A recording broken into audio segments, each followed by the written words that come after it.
Id-ditta legali ta' Nfenek ħadet fit inqas minn 400,000 euro f'xogħol mill-unit ta' privatizzazzjoni mingħajr ebda sejħa għall-offerti.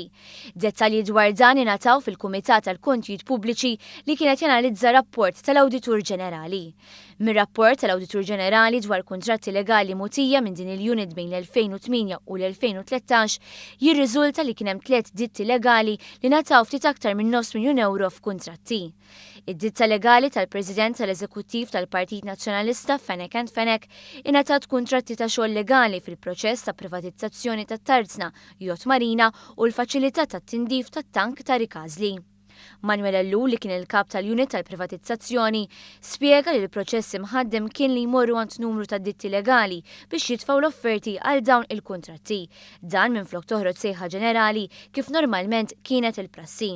Fil-każ tal-Malta Shipyards jirriżulta li l-għażla tad-ditta legali ta' Fenek saret fl-laqgħa li għaliha kien hemm l-eks Ministri Ussingat u Tonio Fenek. Bir-raġuni li ngħatat kienet li d-ditta ta' Fenek kienet diġà tagħmel xogħol ieħor għall-Gvern brabta mal-istess suġġett.